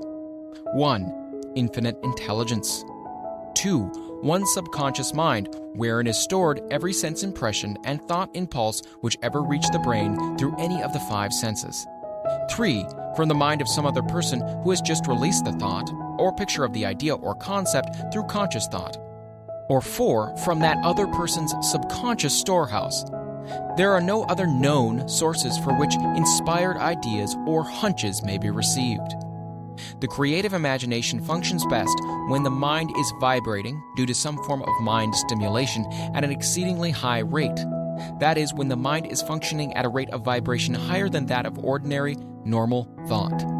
When brain action has been stimulated through one or more of the 10 mind stimulants, it has the effect of lifting the individual far above the horizon of ordinary thought and permits him to envision distance, scope, and quality of thoughts not available on the lower plane, such as that occupied while one is engaged in the solution of the problems of business and professional routine. When lifted to this higher level of thought, through any form of mind stimulation, an individual occupies, relatively, the same position as one who has ascended in an airplane to a height from which he may see over and beyond the horizon line which limits his vision while on the ground. Moreover, while on higher levels of thought, the individual is not hampered or bound by any of the stimuli which circumscribe and limit his vision while wrestling with the problems of gaining the 3 basic necessities of food, clothing, and shelter. He is in a world of thought in which the ordinary, workaday thoughts have been as effectively removed as are the hills and valleys and other limitations of physical vision when he rises in an airplane. While on this exalted plane of thought, the creative faculty of the mind is given freedom for action. The way has been cleared for the sixth sense to function. It becomes receptive to ideas which would not reach the individual under any other circumstances. This sixth sense is the faculty which marks the difference between a genius and an ordinary individual. The creative faculty becomes more alert and receptive to vibrations originating outside the individual's subconscious mind, and the more the individual relies upon it and makes demands upon it for thought impulses. This faculty can be cultivated and developed only through use. That which is known as one's conscience operates entirely through the faculty of the sixth sense. The great artists, writers, musicians, and poets became great because they acquire the habit of relying upon the still small voice which speaks from within through the faculty of creative imagination. It is a fact well known to people who have keen imaginations that their best ideas come through so-called hunches. There is a great orator who does not attain to greatness until he closes his eyes and begins to rely entirely upon the faculty of creative imagination. When asked why he closed his eyes just before the climaxes of his oratory, he replied, "I do it because then I speak through ideas which come to me from within." One of America's most successful and best-known financiers followed the habit of closing his eyes for 2 or 3 minutes before making a decision. When asked why he did this, he replied, "With my eyes closed, I'm able to draw upon a source of superior intelligence." The late Dr. Elmer R. Gates of Chevy Chase, Maryland, created more than 200 useful patents, many of them basic, through the process of cultivating and using the creative faculty. His method is both significant and interesting to one interested in attaining the status of genius, in which category Dr. Gates unquestionably belonged.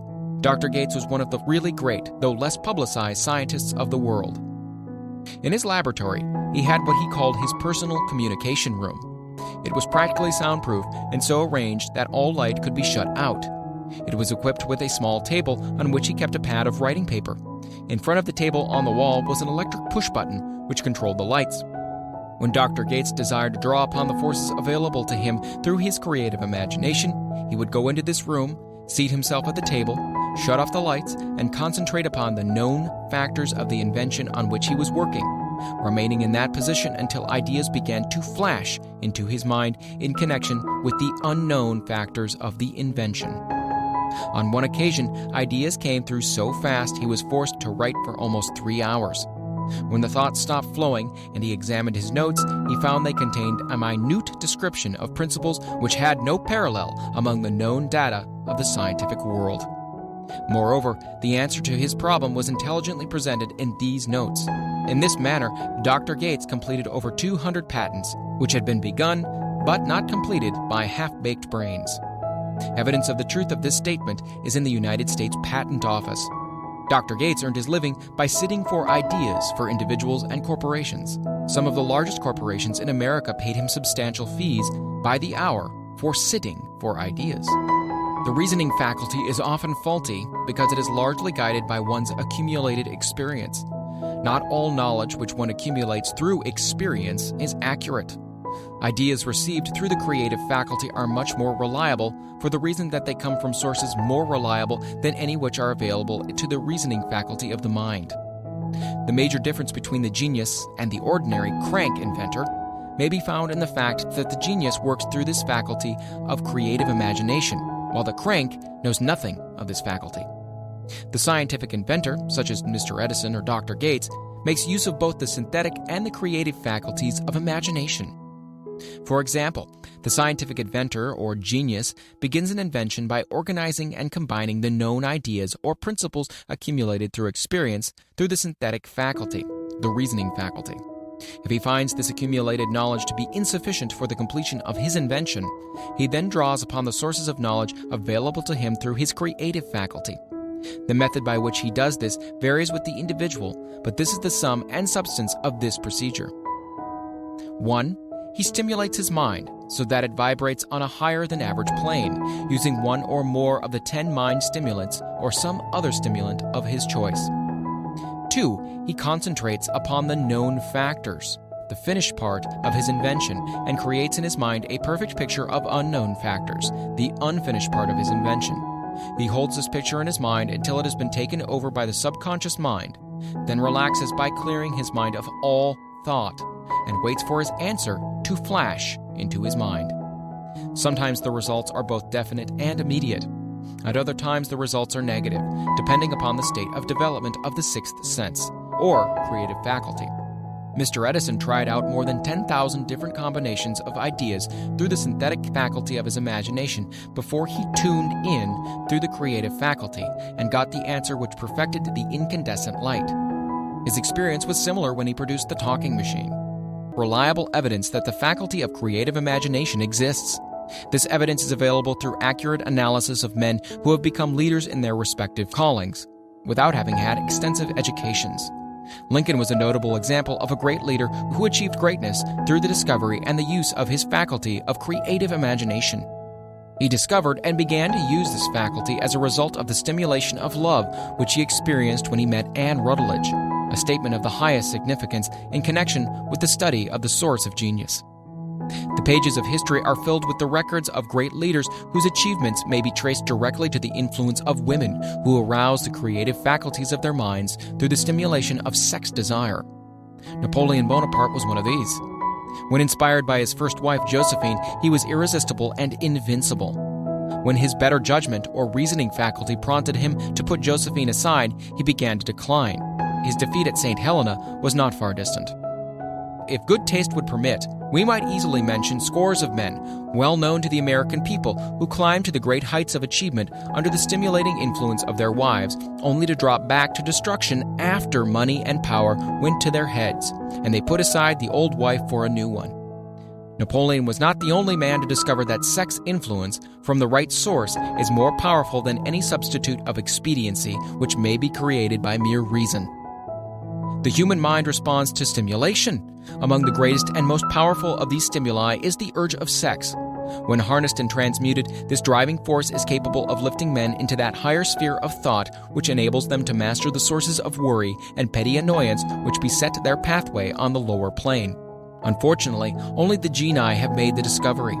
Others have accepted the experience of sex urge without discovering one of its major potentialities, a fact which accounts for the great number of others as compared to the limited number of genii. For the purpose of refreshing the memory in connection with facts available from the biographies of certain men, we here present the names of a few men of outstanding achievement, each of whom was known to have been of highly sexed nature. The genius which was theirs undoubtedly found its source of power in transmuted sex energy. George Washington, Napoleon Bonaparte, William Shakespeare, Abraham Lincoln, Ralph Waldo Emerson, Robert Burns, Thomas Jefferson, Albert Hubbard, Albert H. Gary, Oscar Wilde, Woodrow Wilson, John H. Patterson, Andrew Jackson, Enrico Caruso. Your own knowledge of biography will enable you to add to this list. Find, if you can, a single man in all of history of civilization who achieved outstanding success in any calling who was not driven by a well-developed sex nature. If you do not wish to rely upon biographies of men now living, take inventory of those whom you know to be men of great achievement, and see if you can find one among them who is not highly sexed. Sex energy is the creative energy of all genii. There has never been and never will be a great leader, builder, or artist lacking in this driving force of sex. Surely no one will misunderstand these statements to men that all who are highly sexed are genii. Man attains to the status of genius only when and if he stimulates his mind so that it draws upon the force available through the creative faculty of the imagination.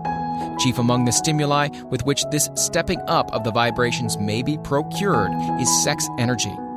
The mere possession of this energy is not sufficient to produce a genius. The energy must be transmuted from desire for physical contact into some other form of desire and action before it will lift one to the status of genius. Far from becoming genii because of the great sex desires, the majority of men lower themselves through the misunderstanding and misuse of this great force to the status of the lower animals. Why men seldom succeed before 40.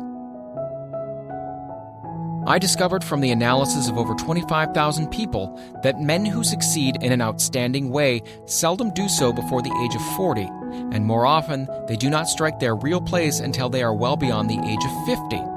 This fact was so astounding that it prompted me to go into the study of its cause most carefully, carrying the investigation over a period of more than 12 years. This study disclosed the fact that the major reason why the majority of men who succeed do not begin to do so before the age of 40 or 50 is their tendency to dissipate their energies through overindulgence in physical expression of the emotion of sex.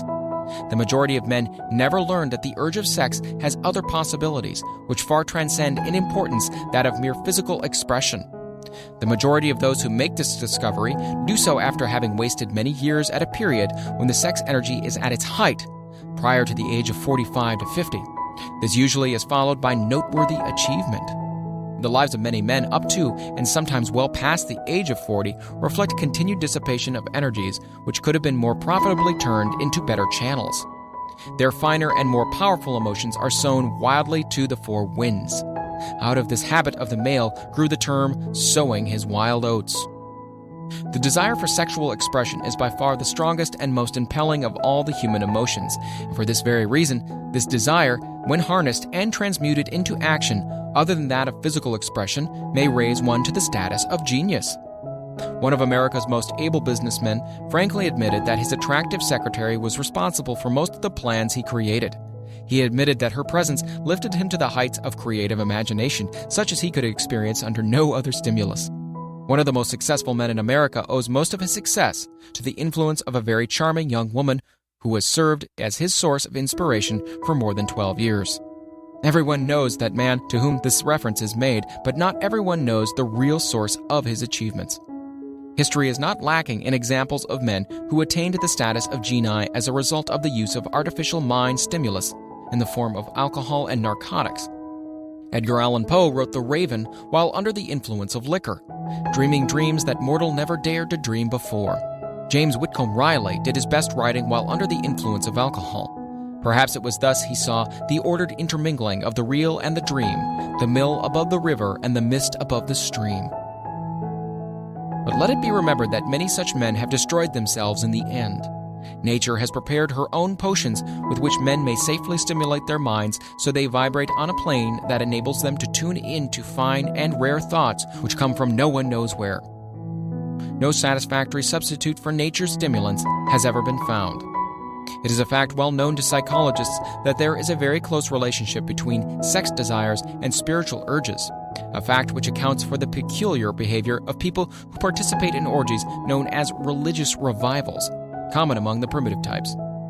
The world is ruled and the destiny of civilization is established by the human emotions. People are influenced in their actions not by reason so much as by feelings.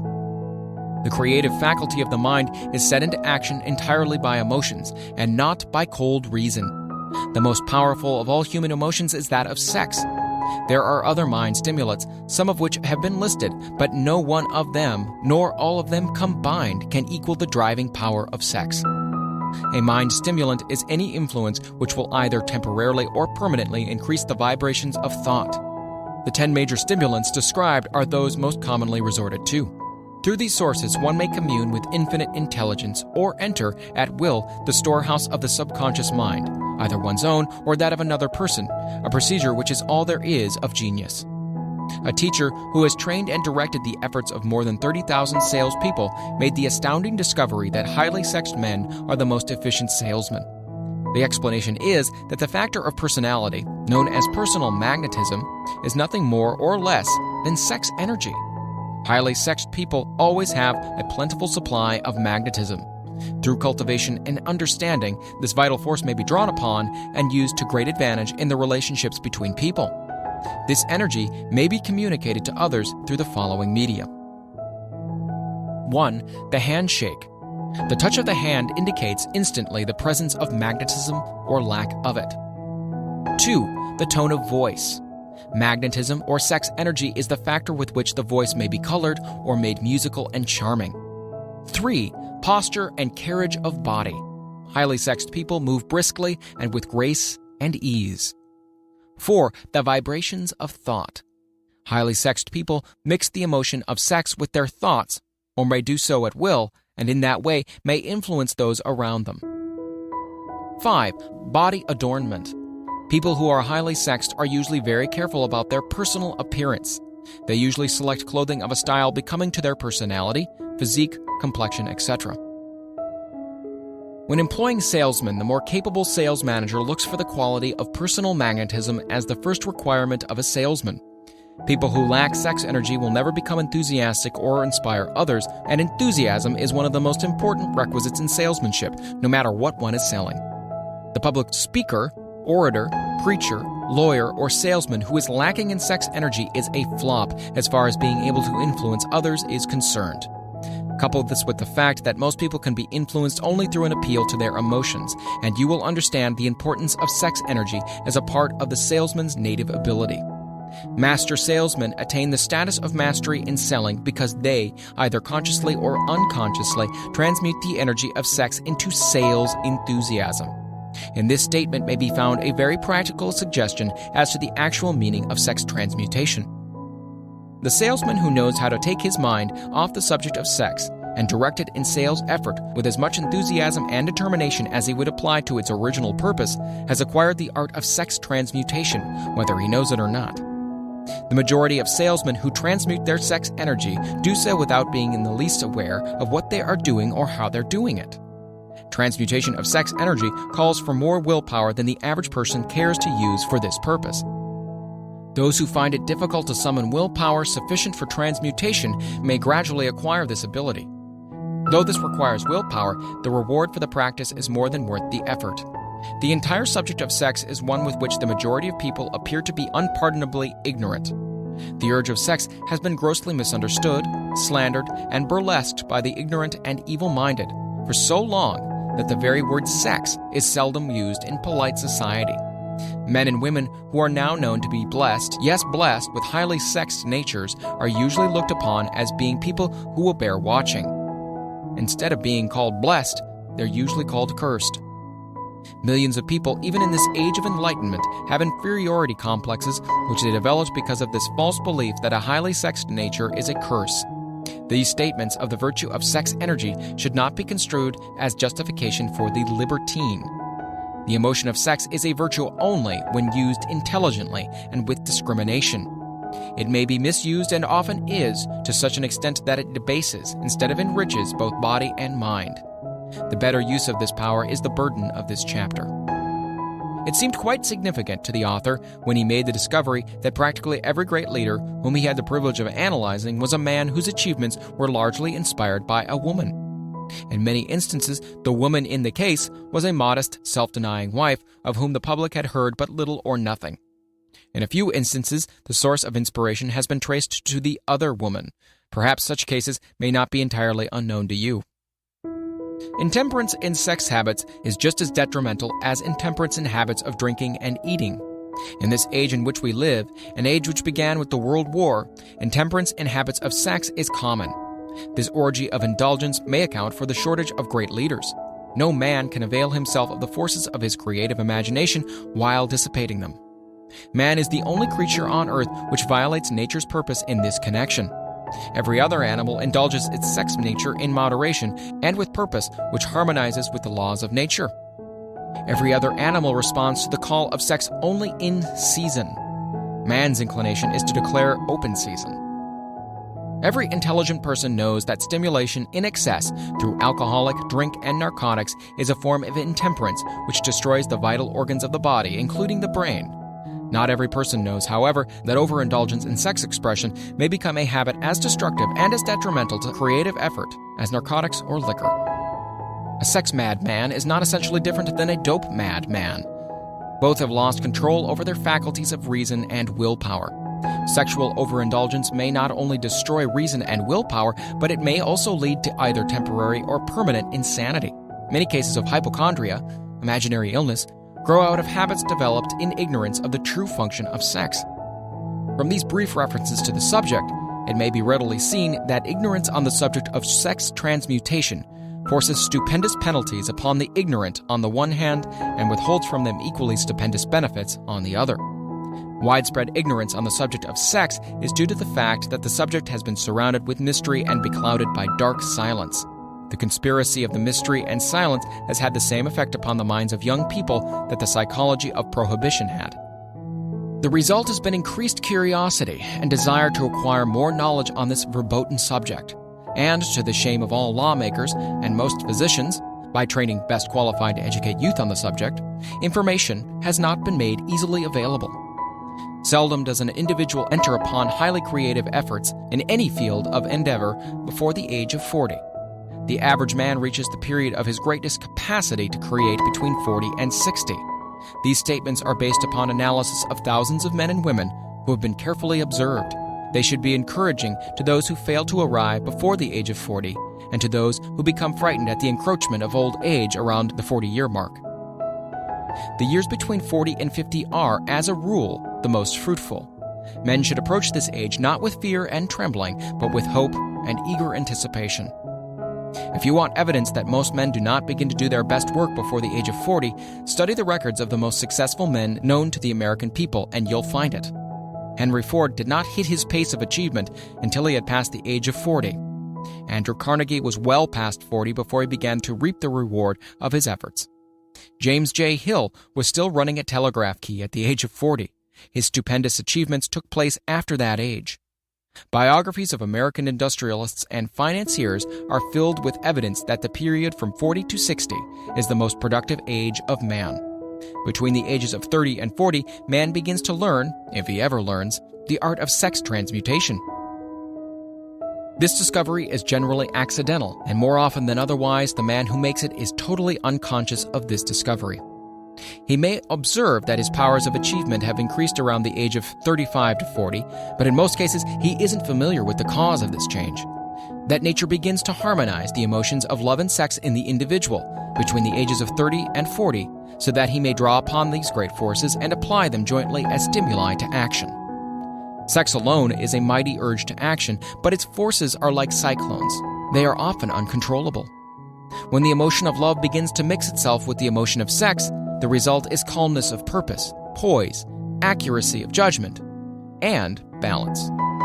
What person who has attained the age of 40 is so unfortunate as to be unable to analyze these statements and to corroborate them by his own experience? When driven by his desire to please a woman based solely upon the emotion of sex, a man may be, and usually is, capable of great achievement, but his actions may be disorganized, distorted, and totally destructive. When driven by his desire to please a woman based upon the motive of sex alone, a man may steal, cheat, and even commit murder. But when the emotion of love is mixed with the emotion of sex, that same man will guide his actions with more sanity, balance, and reason. Criminologists have discovered that the most hardened criminals can be reformed through the influence of a woman's love. There is no record of a criminal having been reformed solely through the sex influence. These facts are well known, but their cause is not. Reformation comes, if at all, through the heart, or the emotional side of man, not through his head or reasoning side. Reformation means a change of heart. It does not mean a change of head. A man may, because of reason, make certain changes in his personal conduct to avoid the consequences of undesirable effects. But genuine reformation comes only through a change of heart, through a desire to change. Love, romance, and sex are all emotions capable of driving men to heights of superachievement. Love is the emotion which serves as a safety valve and ensures balance, poise, and constructive effort. When combined, these three emotions may lift one to an altitude of a genius. Those are genii, however, who know but little of the emotion of love. Most of them may be found engaged in some form of action which is destructive, or at least not based upon justice and fairness towards others. If good taste would permit, a dozen genii could be named in the field of industry and finance who ride ruthlessly over the rights of their fellow men. They seem totally lacking in conscience. The reader can easily supply his own list of such men. The emotions are states of mind. Nature has provided man with a chemistry of the mind which operates in a manner similar to the principles of chemistry of matter. It is a well-known fact that, through the aid of chemistry of matter, a chemist may create a deadly poison by mixing certain elements, none of which are in themselves harmful in the right proportions. This emotion may likewise be combined so as to create a deadly poison. The emotions of sex and jealousy, when mixed, may turn a person into an insane beast.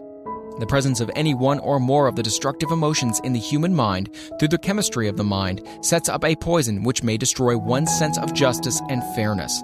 In extreme cases, the presence of any combination of these emotions in the mind may destroy one's reason.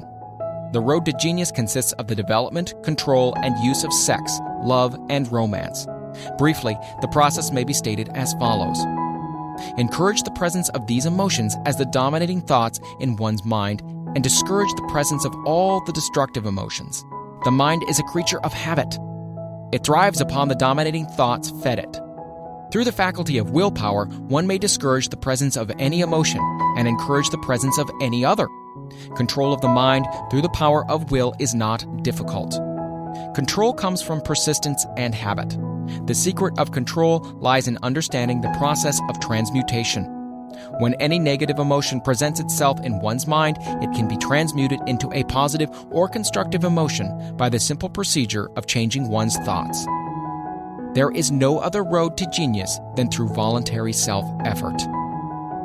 A man may attain to great heights of financial or business achievement solely by the driving force of sex energy, But history is filled with evidence that he may, and usually does, carry with him certain traits of character which rob him of the ability to either hold or enjoy his fortune.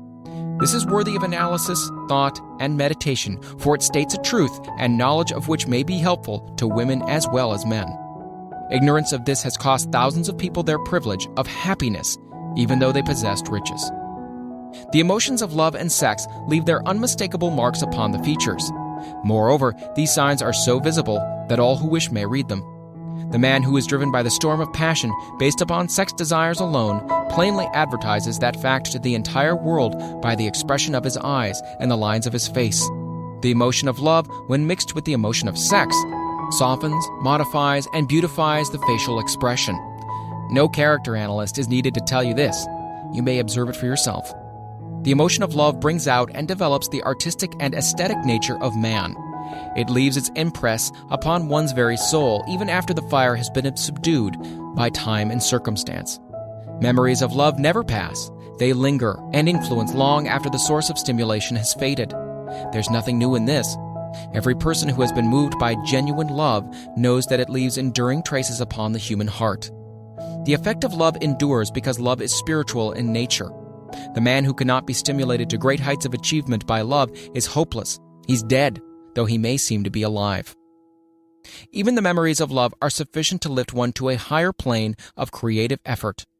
The major force of love may spend itself and pass away, like a fire which has burned itself out. But it leaves behind incredible marks as evidence that it passed this way. Its departure often prepares the human heart for a still greater love. Go back into your yesterdays at times and bathe your mind in the beautiful memories of past love. It will soften the influence of the present worries and annoyances. It will give you a source of escape from the unpleasant realities of life, and maybe, who knows, your mind will yield to you ideas or plans which may change the entire financial or spiritual status of your life. If you believe yourself unfortunate because you have loved and lost, perish the thought. One who has loved truly can never lose entirely. Love is whimsical and temperamental. Its nature is ephemeral and transitory. It comes when it pleases and goes away without warning. Accept and enjoy it while it remains, but spend no time worrying over its departure. Worry will never bring it back. Dismiss also the thought that love never comes but once. Love may come and go, times without number, but there are no two love experiences which affect one in just the same way. There may be, and there usually is, one love experience which leaves a deeper imprint on the heart than all the others. But all love experiences are beneficial except to the person who becomes resentful and cynical when love makes its departure. There should be no disappointment over love, and there should be none if people understood the difference between the emotions of love and sex. The major difference is that love is spiritual, while sex is biological. No experience which touches the human heart with a spiritual force can possibly be harmful, except through ignorance or jealousy. Love is, without question, life's greatest experience. It brings one into communion with the infinite intelligence. When mixed with the emotions of romance and sex, it may lead one far up the ladder of creative effort.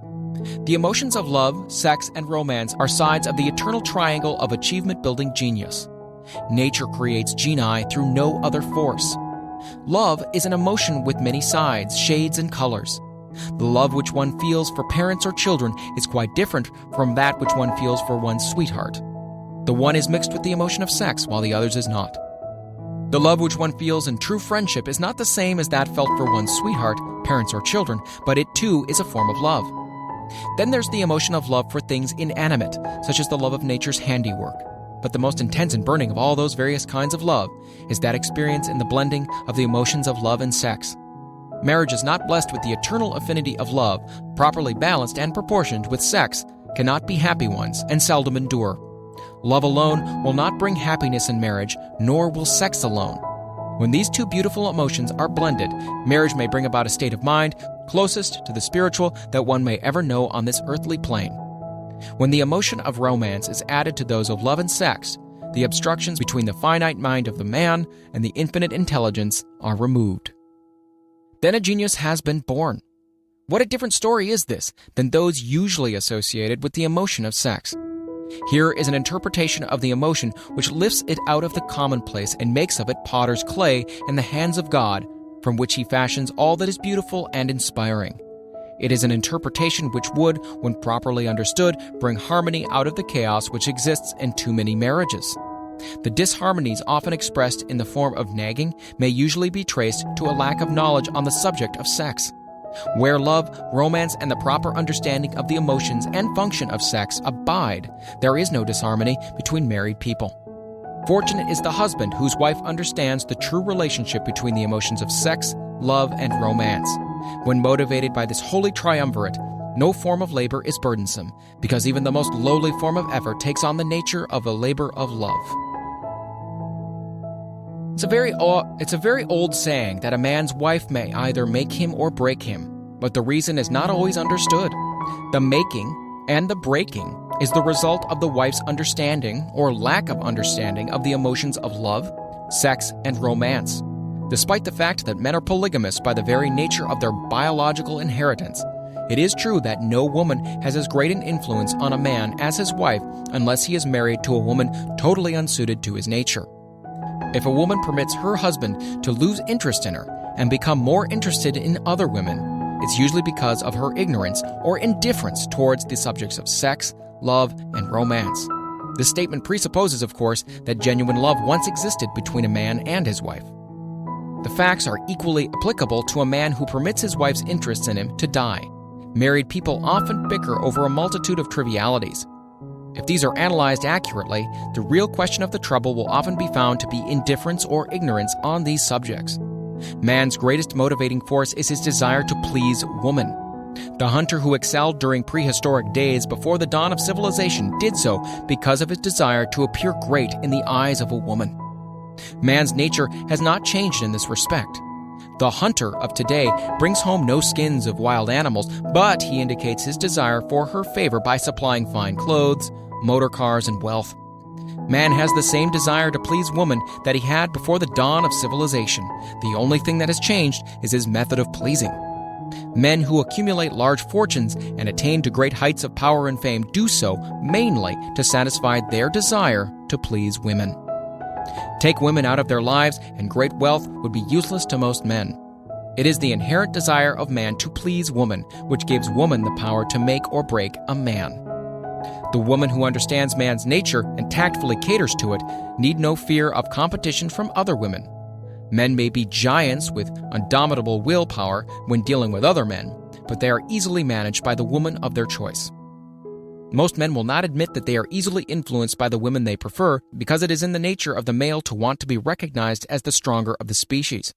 Moreover, the intelligent woman recognizes this manly trait and very wisely makes no issue of it.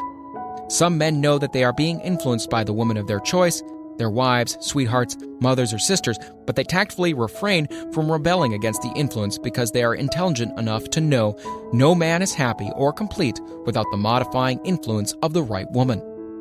The man who does not recognize this important truth deprives himself of the power which has done more to help men achieve success than all other forces combined.